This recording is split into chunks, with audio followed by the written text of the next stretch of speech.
আসসালামু আলাইকুম। মমতা রেসিপির ধারাবাহিক টিউটোরিয়ালে সবাইকে স্বাগত জানাই। তো আজকে আমরা মাছের ডিমের পিঠা রেসিপি নিয়ে এসেছি, চলুন দেখে নিই। তো তার জন্য আমরা প্রথমে একটি বাটি নিয়েছি, সেখানে পেঁয়াজ ও কাঁচামরিচ ঝুরি করে কেটে নিয়েছি। তারপর একটু কালার ঠিক রাখার জন্য একটু মরিচ গুঁড়া ব্যবহার করেছি এবং পরিমাণ মতো লবণ নিয়ে নিচ্ছি। তারপর নিচ্ছি হলুদ গুঁড়া, তারপর আস্ত জিরা দিয়ে দিচ্ছি অল্প করে। তারপর হাত দিয়ে এগুলোকে ভালো করে মেখে নেব এবং পেঁয়াজগুলোকে একটু নরম করে নেব। তো এভাবে হাত দিয়ে আপনারা ভালোভাবে মেখে নেবেন, যেন পেঁয়াজ মরিচ সব কিছুর ভিতরে মশলাগুলো ভালোভাবে মিশে যায়। তো আমাদের মাখা মোটামুটি শেষ। এরপর আমরা ধনেপাতা দিয়ে দিলাম, তাহলে ভাজা থেকে সুন্দর একটি ফ্লেভার পাওয়া যাবে এবং খেতে অনেক মজাদার হবে। তো এগুলোও আমরা সেমভাবে ভালোভাবে হাত দিয়ে নেড়েচেড়ে মাখিয়ে নিচ্ছি, যেন মশলাগুলো ভালোভাবে লেগে যায়। তারপর আমরা মাছের ডিম নিয়ে নিচ্ছি, এগুলো বেশ কয়েকবার ধুয়ে ফ্রেশ করে নিয়েছিলাম। তো নতুন রেসিপি, অনেক হেলদি, এগুলো আমরা মেখে নিচ্ছি। তো এটি আপনি বাসায় একবার বানিয়ে ট্রাই করুন, অনেক ভালো লাগবে খেতে। চিলি সস বা টমেটো সস দিয়ে খেতে বেশ চমৎকার লাগে। তো একবার এভাবে ট্রাই করুন, আপনারও অনেক ভালো লাগবে। তো ভালোভাবে নেড়েচেড়ে ফাটিয়ে নিতে হবে, যেন জমাট বাঁধা না থাকে। তারপর এখানে আমরা অল্প একটু বেসন দিয়ে দিলাম।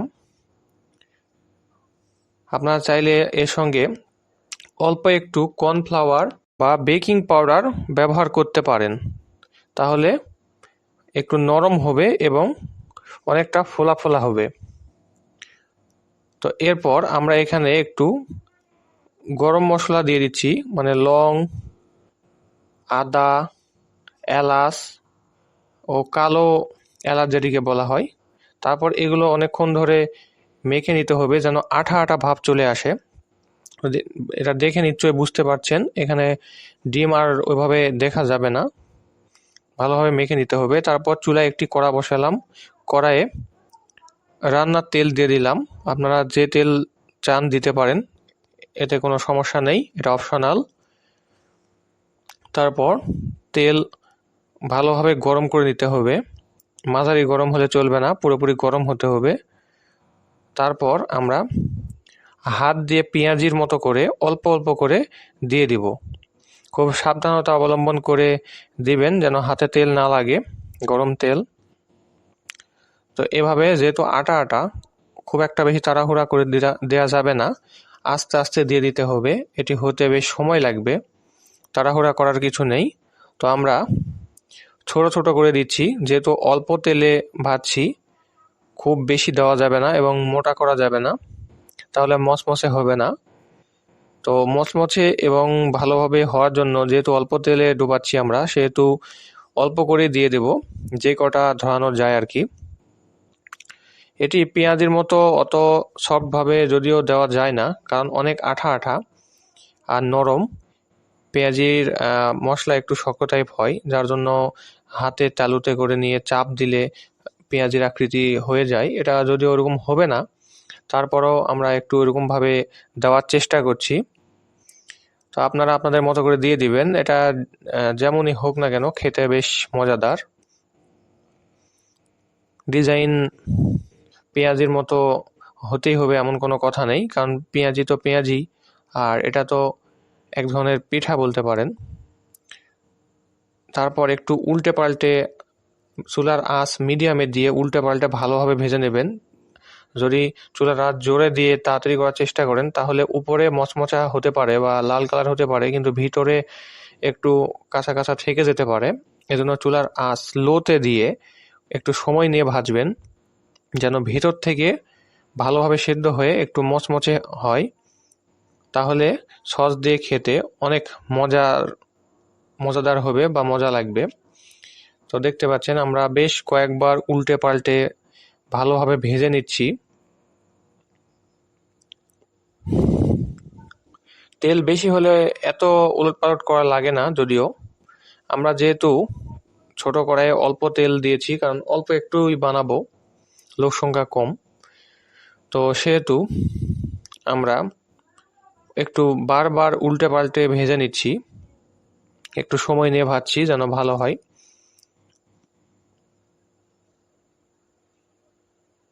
যেহেতু আমরা একটু বড় করে দিয়েছি সেহেতু একটু উল্টে পাল্টে সময় নিয়ে ভাজতে হবে।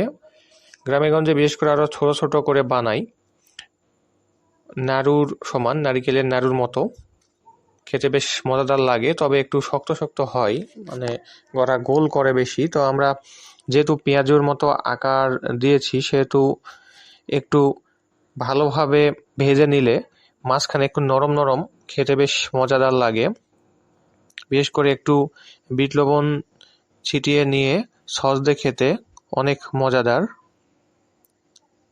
তো আমরা একটু সময় নিয়ে আস্তে আস্তে নেড়ে চেড়ে লাল লাল করে ভেজে নিচ্ছি, প্রায় হয়ে এসেছে, দেখতে পাচ্ছেন আপনারা, সব দিকে প্রায় সমান কালার চলে এসেছে। এইভাবে আস্তে আস্তে নেড়ে চেড়ে ভেজে নিতে হবে। এরপর আমরা অল্প অল্প করে ছেঁকে ছেঁকে তুলে নিব, যেন তেলগুলো সব পড়ে যায়, যেন ভাজাটা রাখার পর শুকনো শুকনো ভাব আসে। তো এখন আমরা যেহেতু সাইজ বড়, খুব বেশি করে তুলছি না, একটি দুটি করে যে কটি করে পারা যায় অল্প অল্প করে তুলছি।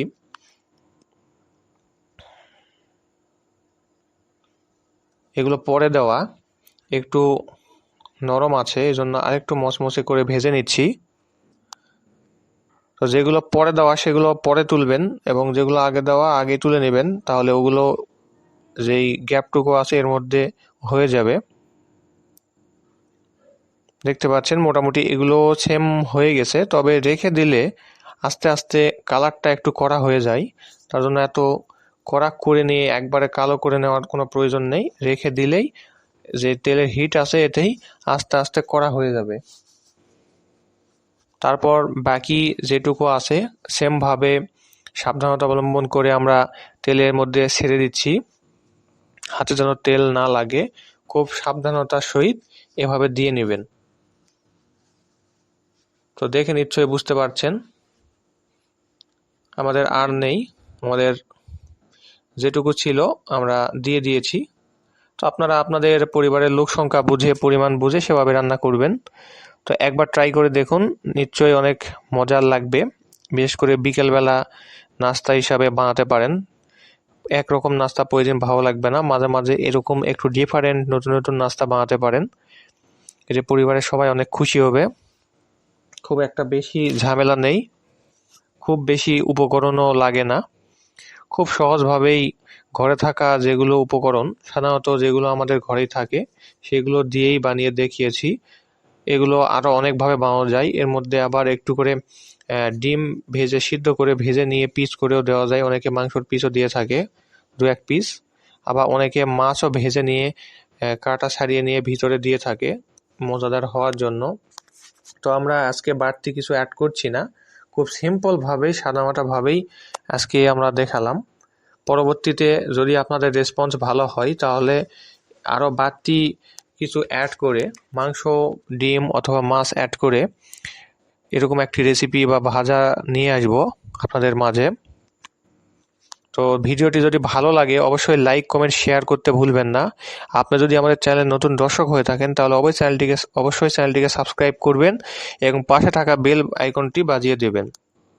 এতে করে আমি পরবর্তীতে কোনো ভিডিও ছাড়ার সঙ্গে সঙ্গে নোটিফিকেশান আপনার মোবাইল স্ক্রিনে চলে যাবে। তো ধন্যবাদ সবাইকে।